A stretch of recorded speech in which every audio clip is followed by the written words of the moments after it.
As hy goeienaand broers en susters. Baie welkom vanaand hier. Dis ons laaste aand in 2025. Dis lekker om almal van julle te sien vanaand. Baie mense vra in die ou dae het die oujaarsaanddiens 11:00 begin en dan het ons so 12:00 se kant klaar gemaak en baie mense vra vir ons dominees, maar hoekom deesdae doen ons dit nie meer nie? Hoekom begin ons 6:00? Broers en susters, dis om genoeg en 'n lang genoeg preek in te kry sodat ons reg is vir die nuwe jaar. So ons sal net voor 12 by die huis wees. En u kan rustig wees. Nee. Baie welkom vanaand hier. Ek hoop u het 'n wonderlike 2025 agter die rug. En ons bid vanaand dat 2026 vir ons 'n geseënde jaar sal wees. 'n Voorspoedige jaar, 'n jaar waar ons die teenwoordigheid van die Here beleef. Mens beplan nie altyd 'n jaar vooruit nie en dit werk nie altyd soos 'n mens dit beplan nie. Maar die genade van die Here is elke tree by ons. En mag ons vanaand saam met Samuel in hierdie nuwe jaar ingaan. En mag die genade van God ons aan die hand vat in 2026 in. Kom ons raak vir 'n paar oomblikke stil. Ek glo in God die Vader, die Almagtige, die Skepper van die hemel en die aarde.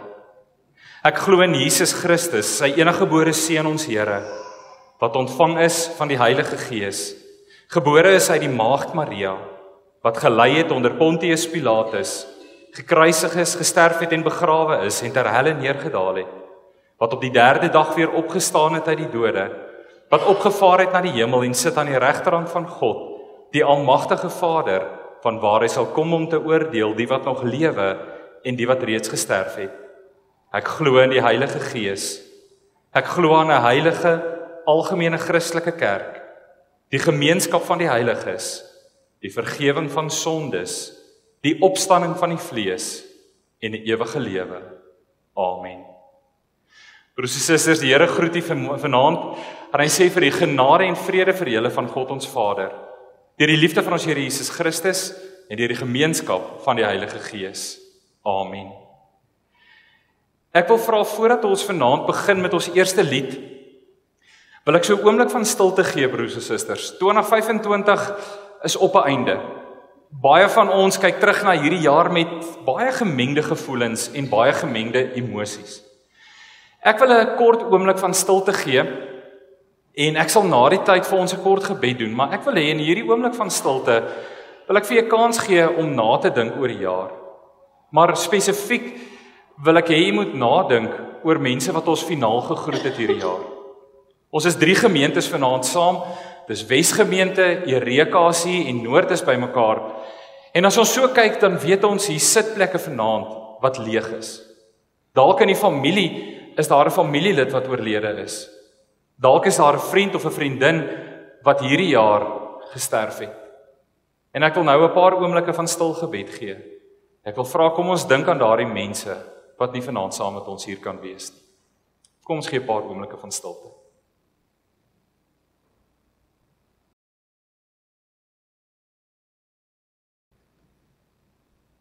Ons driemaal heilige God en Hemelvader, as ons nou so stil word in hierdie paar oomblikke, en ons dink aan ons broers en susters wat nie meer hier saam met ons is nie, dan word ons gevul met heimwee, met hartseer en met verlange. Here, nie een van ons wat vanaand in hierdie diens sit, is onaangeraak deur 2025 nie. Daar was blydskap, maar daar was ook hartseer. En Here, dikwels hierdie jaar het ons dalk by 'n oop graf gestaan. Het ons afskeid geneem van geliefdes en vriende. En net so staan ons en kyk na 2026 wat voor lê. En Here, ons wonder by onsself, wie sal volgende jaar ook hier wees? Here, ons bepaal dit nie en ons beplan dit nie.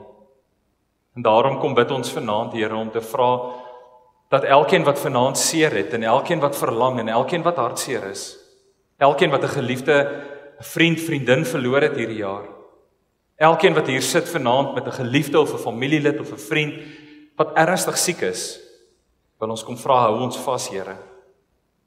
Behoed en bewaar ons en gee ons u trou in ons harte. U is ons trooster. Want Here, wanneer dit die donkerste is in ons lewe, is U ons lig. Wanneer my hart op sy seerste is, is U my troos. Wanneer ek op my swakste is U my krag. Amen. Kom ons staan en sing ons lied 563 en ons sing daarvan vers 1, 2 en 3. Lied 563 staande, vers 1, 2 en 3.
Broers en susters, jy kan die Bybels oopmaak. Ons skriflesing vanaand kom uit 1 Samuel uit, hoofstuk 7 vanaf vers 1 en dis op bladsy 294 in my Bybel.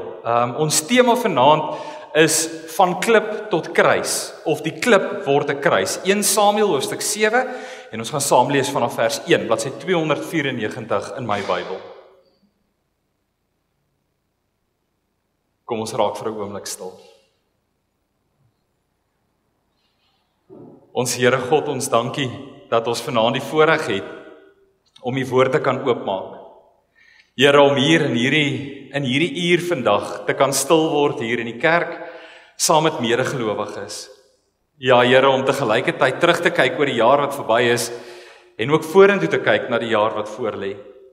Here, ons wil vir U dankie sê vir elke tree wat U saam met ons was in 2025. Here, dankie vir elke stukkie genade, elke stukkie liefde, elke oomblik wat U vir ons gegee het. Here, en ons wil aan U al die lof en die eer bring vir 'n wonderlike tyd wat ons saam met U kan hê. Here, al is die omstandighede partykeer donker, al pak die donderwolke rondom ons, Here, is elke oomblik in U teenwoordigheid 'n vreugde, 'n vrede, Here, en 'n berusting. Dankie dat U daar is wanneer ons U roep. Dankie dat U daar is, selfs wanneer ons vergeet om U te roep. Dankie dat U ons dra. Here, ons wil vanaand vra dat U U woord vir ons sal oopbreek. Dat hierdie gedeelte van die profeet Samuel vanaand in ons harte sal werk. Dat dit ons gedagtes in ons harte sal rig op hierdie nuwe jaar, Here. Dat soos ons hierdie nuwe tree in 2026 ingee, Here, dat ons oë in ons harte op U gerig sal wees. Dat ons vanaand aan die einde kan sê, Ebenezer, God was met ons tot hier. Maar Here, dat ons weet, dit stop nie hier nie. En Here, help ons vanaand om met hierdie woord, met hierdie boodskap in die toekoms in te gaan. Dat ons harte sal vasbind aan U vanaand. Ons bid dit in Jesus se naam. Amen. 1 Samuel hoofstuk 7 vanaf vers 1. Ek lees graag vir ons daar. Die klip word 'n kruis. Die mense van Kiriat Jearim het toe gekom. Hulle die ark van die Here gaan haal en dat na die huis van Abinadab op die heuwel gebring. Hulle het sy seun Eleazar gewy om die ark van die Here op te pas. Vandat die ark in Kiriat Jearim 'n staanplek gekry het daar 'n lang tyd verloop, 20 jaar. Toe het al die Israeliete by die Here gekla oor hulle verdrukking, en Samuel het vir hulle gesê, as julle met julle hele hart na die Here terugkom, moet julle alle vreemde gode tussen julle uit verwyder, ook Astartes. Rig julle harte op die Here en dien hom alleen. Dan sal hy julle red uit die mag van die Filistyne. Die Israeliete het toe die Baals en die Astartes verwyder en net die Here gedien. Toe sê Samuel, die hele Israel moet by Mispa bymekaar kom. Daar sal ek vir julle tot die Here bid. Hulle het by Mispa bymekaar gekom, water geskep en het voor die Here uitgegiet. Op daardie dag het hulle gevas en het hulle bely, ons het teen die Here gesondig. Samuel het die Israeliete in Mispa onderrig oor wat reg en wat verkeerd is. Die Filistyne het verneem dat die Israeliete by Mispa bymekaar gekom het, en die Filistynse regerders het teen hulle opgetrek. Toe die Israeliete dit hoor, was hulle bang vir die Filistyne. Die Israeliete sê te vir Samuel, moenie ophou om die Here ons God vir ons om hulp te smeek nie, sodat hy ons uit die mag van die Filistyne kan red. Samuel het 'n syplam gevat en dit in sy geheel aan die Here as brandoffer geoffer. Hy het ook die Here om hulp gesmeek vir Israel, en die Here het sy gebed verhoor. Samuel was nog besig om te offer, toe kom die Filistyne nader om teen Israel te veg. Op daardie dag het die Here 'n groot donderweer oor die Filistyne laat losbars. Die Here het hulle verwar, en hulle is deur die Israeliete verslaan. Die Israeliete het van Mispa af die Filistyne agtervolg en hulle verdryf tot by Bet-kar. Samuel het toe 'n klip gevat en regop gesit tussen Mispa en Sen. Hy het die plek Jebena-Eser genoem, want het hy gesê, tot nou toe het die Here ons gehelp. Ons skriflesing vanaand sover. Broers en susters, ek wil begin deur vir julle 'n skyfie te wys. Ek moet sê, as ek hierdie slide sien, dan kan ek nie meer identifiseer met tekenprentjie as hierdie ene nie. En ek dink dit is op 'n aand soos Oujaarsaand hoe 'n mens in die nuwe jaar ingaan. Jy staan so half agter die deur met 'n besemstok en jy weet nie wat voor lê nie, en so huiwerig maak jy die deur van 2026 oop. Want ons weet nie wat aan die ander kant van daardie deur is nie. En daarom, toe ek hierdie prentjie sien, toe dink ek, dit is 'n mooi beskrywing van wat Oujaarsaand is. Want Oujaarsaand, ek weet nie by u nie, maar by ons gewoonlik en by my persoonlik is Oujaarsaand 'n bietjie van 'n vreemde tipe aand. Gewoonlik in ons huis en in my gemoed is dit amper soos 'n Sondagaand. Aan die een kant het jy so 'n stukkie nostalgie van die jaar wat verby is. So in die einde van die aand dan dink jy so terug oor dit wat die jaar gedoen het en dit wat die jaar gebeur het en dit wat verby is. En daarom is daar gewoonlik in die Oujaarsaand so 'n stukkie nostalgie. Maar aan die ander kant is daar weer 'n stukkie opgewondenheid, want 'n mens weet nie wat in die jaar voorlê nie. Maar daar's ook 'n stukkie onsekerheid in Oujaarsaand. Maar belangrik om te weet, Oujaarsaand is nie net 'n emosionele aand nie. Oujaarsaand is 'n geloofsaand. Oujaarsaand is 'n aand waar ons in geloof by die Here kom stil word en vir hom sê, Here, ons weet nie wat voor lê nie, maar ons vat U hand en stap in hierdie nuwe jaar in. Nou die Bybel leer ons dat die volk Israel en God se volk gereeld stil gestaan het en dan het hulle teruggedink baie keer oor die verlede. En dan sommige tye het hulle stil gestaan en het hulle voor die Here belydenis gedoen van hulle sonde. En ander kere het hulle weer gaan stil staan en het hulle so bietjie hulle vertroue weer versterk in die Here. En as ons vanaand uit 1 Samuel uit lees, dan sien ons dat dit so 'n halwe stiltyd is wat Israel voor die Here kom, veral hier in die laaste gedeelte toe Samuel die klip oprig. En dit is wat ons vanaand doen. Ons gaan vanaand 'n bietjie stil staan en so bietjie stil word oor die verlede. Ons gaan vanaand so bietjie stil staan en so bietjie ons vertroue weer versterk in die Here. En dalk gaan ons so 'n bietjie stil staan en belydenis doen voor die Here. Want ek gewoonlik 'n preek maak, is ek skryf eers die inleiding. En dan heel aan die einde doen ek die tema van die preek. Maar iets het interessants gebeur, broers en susters. Toe ek hierdie preek gemaak het, het ek die laaste deel van die inleiding van die preek laaste geskryf. Want nadat ek met 1 Samuel 7 gewerk het en daardeur gewerk het, het ek besluit by myself, na aanleiding van dit wat ons saam lees vanaand, om 3 nuwejaarsbesluite te neem. Jy weet, gewoonlik het ons mos nuwejaarsvoornemens. Ek wil 'n bietjie minder eet as Kersfees en ek wil 'n bietjie gewig verloor en ek wil begin oefen en ek wil 'n bietjie minder dit en ek wil 'n bietjie meer dat. Maar na hierdie gedeelte het ek vir my 3 nuwejaarsbesluite geneem. Die eerste ene is, ek gaan hierdie jaar die Here 'n bietjie meer vertrou.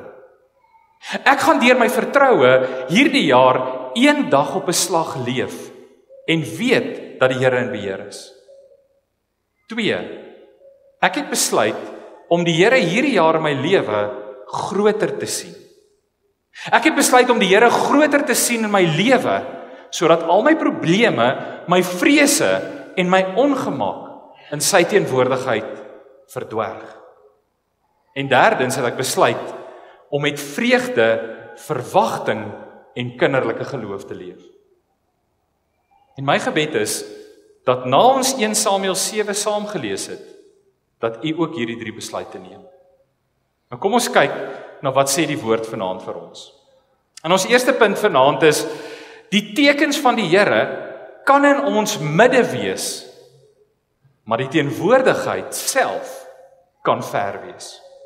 Nou hoor hoe begin Samuel hierdie gedeelte, hoor hoe begin hierdie hoofstuk. Hy sê, die mense van Kiriat Jearim het toe gekom en hulle die ark van die Here gaan haal en dit na die huis van Abinadab toe gebring. Nou as 'n mens hierdie eerste vers lees, broers en susters, dan is dit so half 'n onopsigtelike vers in die Bybel. Ek weet nie hoeveel keer het jy al die boek Samuel deurgelees en dis een van daai verse wat 'n mens maklik oorlees. Jy lees oor hierdie vers en dis amper asof hierdie vers nie diep inslag vind in jou nie.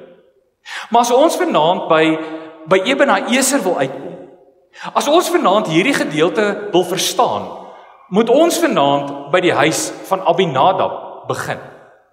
As ons hierdie gedeelte wil verstaan, dan moet ons vir 'n oomblik stil word en verstaan wat Kiriat Jearim beteken of wat daar gebeur het. Nou, jy sien, as ons hierdie gedeelte lees, dan sien ons baie mooi dat die ark van God al vir 20 jaar in die teenwoordigheid van Israel was. Jy sal onthou, op 'n stadium is Silo vernietig, die ark is weggevoer deur die Filistyne en 20 jaar terug het die Israeliete die ark van God gaan haal en hom teruggebring na hulle midde toe. Maar hier's die interessante ding. In plaas daarvan dat hulle die ark van die Here in die tabernakel bære, vind jy dat die ark van die Here in 'n privaat huis is. Jy kry hom in die huis van Abinadab. En is vreemd. Nou, hoekom is dit vreemd? Ek wil vir u vra, hoeveel kerke is daar in Bethlehem? Dalk moet ek eers dit sê. Onthou, die ark van die Here was 'n simbool gewees van die teenwoordigheid van God. Waar die ark was, daar was die simbool dat God daar teenwoordig is. Soos die ark by Israel is, dan is dit die teenwoordigheid van God in Israel. Nou, ek wil vir u vra, hoeveel kerke is daar in die dorp Bethlehem? Maar ek het so vinnig getel, baie vinnig, in onder 2 minute kon ek baie vinnig aan 20 kerke in ons dorp dink.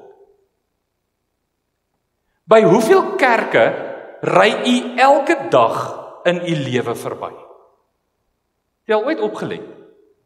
Hoeveel keer 'n week alleen ry u verby Moederkerk in die Hoofstraat?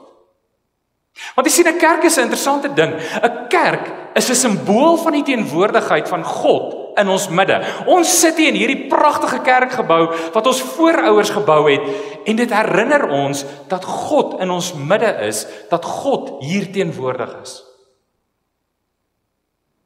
En ek wil dan 'n stelling maak. En hierdie stelling wil ek hê moet ons baie mooi oordink en diep oorweeg in ons harte vanaand. Ons sit met meer as 20 kerke in ons dorp. En hier is my stelling.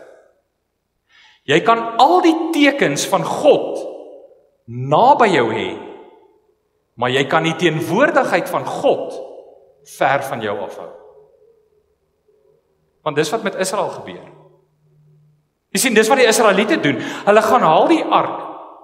En in plaas daarvan dat hulle die ark in die tabernakel sit, sit hulle hom in die huis van Abinadab. Hulle wil die teenwoordigheid en die simbole en die tekens van God naby hulle hê. Maar die werklike nabyheid van God wil hulle ver van hulle af hê. Want jy sien, wanneer die teenwoordigheid van God by jou is, verander dinge. Ek wil vir u weer 'n paar vrae vra. Ek wonder in hoeveel huise in ons eie dorp is daar Bybels, maar hulle word nie gelees nie. Ek wonder in hoeveel van ons huise word elke dag die Bybel gelees, maar dit leef nie in ons harte nie. Ek wonder in hoeveel van ons huise in Bethlehem 'n Sondag kerk toe gaan, deel van ons kalender, maar ons sien dit nie in ons lewens nie. Baie wonder baie keer in hoeveel van ons gelowiges se lewens is daar respek vir God, maar daar's nie gehoorsaamheid nie. En daarom die eerste ding wat Samuel vir ons wil kom leer, as ons hierdie nuwe jaar wil ingaan, is nooi die teenwoordigheid van die Here terug in jou lewe in. Ons het die tekens van die Here se teenwoordigheid oral rondom ons. Maar nooi jy die teenwoordigheid van die Here in jou lewe in. Want sien, wanneer die teenwoordigheid van God in jou lewe is, wanneer jy in die teenwoordigheid van God leef, verander dit jou hart. Dit verander jou denke, dit verander jou dade en dit verander jou woorde. En so stap ons die pad saam met Samuel. Maar daarom die eerste punt wat ek vir julle wil vra, oor om te dink vanaand, is het ons 'n volk geword? Het ons 'n generasie geword? Het ons 'n gelowige groepering geword wat al die tekens van die Here in ons midde het? Maar ons probeer die teenwoordigheid van die Here op 'n afstand hou. Tweedens, Samuel wil vir die volk Israel sê, steek weer die vlam vir die Here in jou hart aan. Laat die vlam van die Here weer in jou hart vuur warm brand. Want jy sien, wanneer die teenwoordigheid van die Here in jou lewe inkom, dan begin die vlam vir die Here in jou lewe brand. Dan begin jy brandend raak om vir die Here te leef. Maar baie interessant, Samuel sê, voordat dit kan gebeur, moet daar 'n ernstige oproep en 'n ernstige besluit tot bekering wees in ons lewens. Nou as ons lees in vers 3, doen Samuel 'n baie interessante ding. Samuel tree as profeet op vir die Israeliete. Nou wat Samuel doen, as hy as 'n profeet optree, en dit is so kontra ons kultuur, is Samuel kom en hy sê vir die volk eintlik nie wat hulle wil hoor nie. Nou broers en susters, ons leef in 'n samelewing. En my Bybelstudiegroepe ken dit baie goed. Ek het 'n oefening en ek vertel dit altyd, en ek gaan nou nie vra dat jy dit saam met my doen vanaand nie, maar onthou hierdie woorde. Ek het eendag 'n bemarkingsklas bygewoon en die eerste ding wat die dosent vir ons sê is: hou jou hande so voor jou bors. En dan slaan jy so op jou bors. Dan sê jy: I am not the target market. As jy 'n bemarker is, moet jy nie vra wat wil ek uit die produk uit hê nie. Jy moet vra wat wil die mark uit die produk uit hê. En as ons vanaand die Here brandend in ons harte wil hê, moet ons van die eie ek mentaliteit 'n bietjie ontslaa raak. Moet ons bietjie ontslaa raak van die mentaliteit dat alles oor me, myself en I gaan. Want dis wat Samuel kom doen. Jy weet, deesdae met internet en YouTube en al hierdie goeters, is kerk toe gaan en preke luister soos 'n spyskaart by 'n restaurant. Luister bietjie na wat die evangeliste baie keer preek vandag, en die boodskappe wat mense aangryp, is hierdie boodskappe wat soos stroop op ons ore val. Maar Samuel doen dit nie. Jy sien, Samuel kom na die volk Israel toe, en hy sê vir hulle die volgende, en dit is skokkend vir hulle. Vers 3, hy sê, as julle met julle hele hart na die Here toe terugkom, as julle weer brandend wil word vir die Here, moet julle alle vreemde gode tussen julle uitverwyder. Dit is baie interessant. Samuel kom nie en bring 'n gewilde boodskap nie. En ek het nogal baie gewonder oor 'n oujaarsaanddiens, wat sal 'n mens sê vir die nuwe jaar? En ek dink Samuel sou dit vir ons gesê het. Samuel sou vir ons wou sê, en dis ons algemene oujaarsaand boodskap, die Here gaan saam met jou in 2026 en ons gaan nou daar kom. Maar voordat ons daar kom, broers en susters, wil Samuel die woord van die Here as profetiese stem eers 'n ernstige oproep tot bekering in ons harte bring, om te sê, verwyder alle afgode uit julle lewens uit. En dan gaan Samuel verder. Hy noem hierdie afgode op die naam. Hy sê julle moet die Baals verwyder uit julle midde uit. Nou Baal, ek weet nie wie van die weet dit nie, maar die woord Baal, en ons ken almal die godsdiens, direk vertaal beteken heer, meester of regeerder. Wat Samuel wil sê, is verwyder alles wat jou besit uit jou lewe uit, want daar is net een wat veronderstel is om jou te besit, en dit is die Here. Daarom verwyder die Baals, hy noem dit op die naam. Die tweede een wat hy op die naam noem is Astartes. Nou Astartes was die godin van vrugbaarheid. En die aanbidding het gepaard gegaan met alle immoraliteite waaraan jy kan dink. En dan vra hy eintlik, Israel, hoe lyk julle waardes?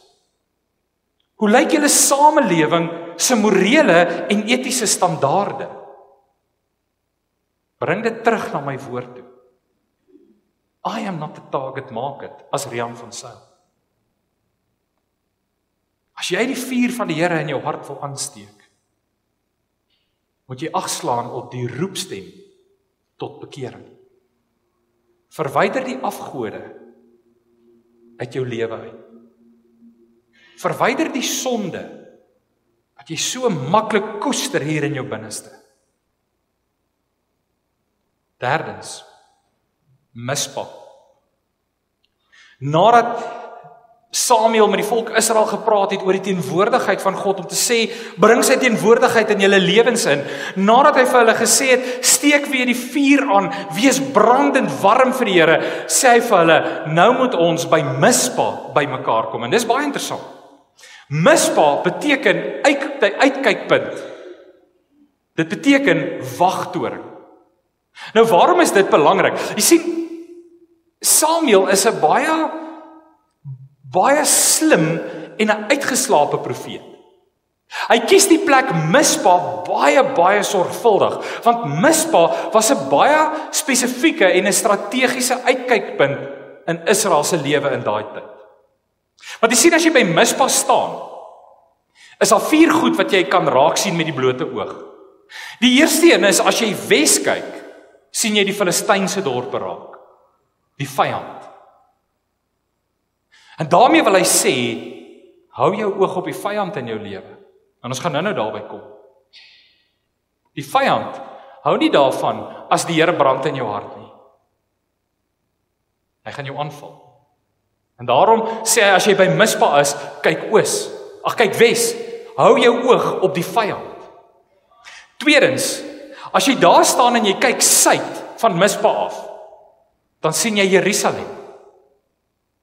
En daarvoor wil Samuel sê, hou jou oog op Jerusalem, die tempel van die Here, daar waar die beloftes van ons verbondsgod ingesete lê. Want jy weet, ons God, broers en susters, is 'n verbondsgod. Dis 'n God wat met jou 'n belofte maak en jou vasgryp, selfs al raak jou hand te swak om hom vas te hou. En daarom is Mispa belangrik, want in die suide lê Jerusalem, in die weste lê die Filistyne. Hou jou oog op die vyand. Suid, dink aan die beloftes van God. En dan as jy noord kyk, dan kyk jy na Silo. En dan sê hy, onthou die verlede. Onthou jou gebrokenheid wat gelei het tot die verwydering van die teenwoordigheid van God. Want jy sien, in Silo het die Israeliete die stryd teen die Filistyne verloor, en is die ark, die teenwoordigheid van God uit hulle midde uit. En daarom sê Samuel vir hulle, moenie jou gebroke verlede vergeet nie. Moenie dieselfde foute maak van die verlede nie. Want dan as jy by Mispa staan en jy kyk oos, kan jy met die blote oog die Jordaanvallei sien. Wonderlike verhaal. Die Jordaanvallei is waar die Israeliete in die beloofde land onder Joshua deurgetrek het, deur die Jordaanrivier in die beloofde land van God in. Dit wys op die toekoms wat God vir jou het. Samuel wil sê, wanneer die Here se teenwoordigheid by jou is, wanneer die Here brandend is in jou, kyk oos na die Jordaan, want die Here het vir jou 'n toekoms, 'n belofte van die beloofde land. Dis hoe jy 2026 instaan. Jy gaan staan by Mispa. Jy hou die oog op die vyand. Jy kyk suid na die beloftes van die Here. Jy kyk noord na die verlede om nie dieselfde foute te maak nie, maar jy kyk oos na die toekoms wat die Here vir jou in gedagte het. En dan, terwyl hulle by Mispa is, val die Filistyne hulle aan. Jy sien, dis baie slinks van die Filistyne. Die Filistyne het definitief spioene gehad onder die Israeliete, en hulle besef dat die Israeliete Mispa toe gaan om te aanbid. So uiteraard, as jy gaan aanbid, vat jy nie al jou wapens saam nie. So hulle is baie broos, en die Filistyne dink dat hierdie Israeliete nou kwesbaar is, kom ons val hulle aan. En dan val hulle aan, en die Israeliete raak bang. Maar wat doen Samuel? Samuel hou aan offer. Geweldig belangrik. Samuel offer aan die Here. En daarmee sê hy, al val die vyand my aan, sal ek my oog op die Here hou. Jakobus 4 vers 7 sê, onderwerp julle dan aan God. Staan die duiwel, die vyand te, en hy sal van jou al wegvlug. En dan 'n interessante ding gebeur by Mispa. Die Israeliete doen 4 dinge. Hulle skep water en hulle giet dit uit. Dis 'n simboliese handeling om te sê, Here, hier staan ons by Mispa, die vyand is besig om aan te val. Ons giet onsself uit voor U. Ek maak my leeg van myself, sodat ek minder van myself kan wees en meer van U. Dan vas hulle vir 'n dag, om te sê, Here, ek is bereid om enige iets op te offer vir U. Derdens bid hulle om te sê, Here, ons soek U wil. En dan word hulle onderrig. Hulle bekeer en hulle word onderrig om te sê, Here, ek is leeg, vul my nou met U goedheid, U liefde en U Gees. En dan ons laaste punt. En dit is vers 12. Eintlik die teksvers. Samuel het toe 'n klip gevat en dit regop gesit tussen Mispa en Sen. Hy het die plek Ebenezer genoem, want het hy gesê, tot nou toe het die Here ons gehelp. Hoekom sit Samuel 'n klip regop? En daar is 3 redes. Daarmee gaan ek afsluit. 1, sodat elke keer wanneer die volk daar verbygaan en hulle sien die klip, dat hulle onthou, hier het iets histories gebeur. Baie mense vra vir my, Rian, hoe bewys jy dat God werklik is? Hoe bewys jy dat God die enigste Here is? Dis waarom die klip by Mispa en Sen daar is, om die volk te herinner dat hier 'n historiese gebeurtenis plaasgevind het. Dis waarvoor die kerk daar is. Elke keer wanneer jy verby 'n kerk ry, is dit soos hierdie klip, hierdie Ebenezer wat voor jou staan, om te sê daar was 'n historiese gebeurtenis 2000 jaar gelede. Ons verlosser het aan 'n kruis gehang. En daarom is ons klip wat ons oprig, ons klip waarna ons kyk, elke liewe kerkgebou, elke liewe aanbiddingsplek waarby jy verbyry, is ons herinnering, hier het iets fisies, konkreets in die verlede gebeur, en daarom glo ek vas. Tweedens, daai klip, die Ebenezer klip, moes hulle herinner dat die gebeurtenis wat histories plaasgevind het, nie 'n menslike oorsprong was nie, maar 'n goddelike oorsprong. Want daar staan, die Israeliete was bang, en toe het die Here 'n groot donder weer gebring. Hy doen 'n wonderwerk, en elke keer wanneer die Israeliete verby daai klip kom, of elke keer wanneer hulle daai klip dink, dan dink hulle, wow, hoe groot is hierdie God? Elke keer wanneer jy twyfel, klim in jou kar, en ry verby 'n kerk, en sê vir jouself, wow, hierdie is die teken van ons almagtige God. En derdens, hulle het die klip opgerig om te onthou, God was nog tot hier met ons. Hy sal ons nie nou los nie. Maak nie saak hoe donker 2026 word nie. Maak nie saak watter donderwolke oor jou hang nie. Onthou hierdie klip. Die Here is met ons. En hier is die wonder. 2000 jaar terug het hierdie klip 'n kruis geword. Verlede week het ons daardie moment gevier. Het ons daardie oomblik gevier, toe die Ebenezer klip, God het ons tot hier gelei, verander dit in 'n kruis met die naam Immanuel. God met ons. Dis hoe ons 2026 ingaan. En daarom besluit ek, 1, om in hierdie jaar meer op die Here te vertrou. 2, om die Here groter te sien in my lewe. En 3, om hierdie lewe met vreugde, verwagting en kinderlike geloof te leef. Mag 2026 vir jou geseënde jaar wees. Amen. Kom ons bid saam.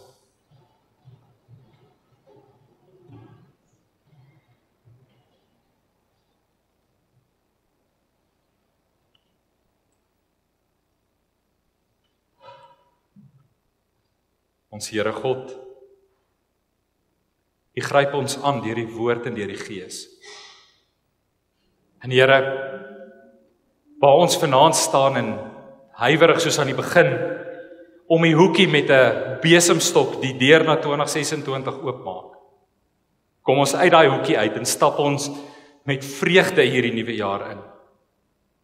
Want dit is waar, Ebenezer, tot hiertoe het die Here ons gehelp. En 2000 jaar terug het daardie klip in 'n kruis verander. En nou sê ons, Immanuel, God is by ons. En Here, met U aan my sy, sal ek 'n bendestorm loop. Sal ek oor enige muur spring. En sal ek nie vrees nie. Here, mag hierdie jaar vir ons vreugde inhou. Mag dit vir ons voorspoed inhou. Maar Here, mag dit vir ons verdieping in geloof inhou. Dit bid ons in Jesus se naam. Amen. Broers en susters, ons sluit vanaand af met lied 571 en ons sing daarvan vers 1 en vers 3. Here, hoeveel blye dae vloei so strome kalm en rein. Kom ons staan, dan sluit ons af met lied 571 vers 1 en vers 3.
Stap 2026 in met die wete en die geloof, die genade van God ons Vader, die liefde van ons Here Jesus Christus en die gemeenskap van die Heilige Gees sal met jou wees en met jou bly.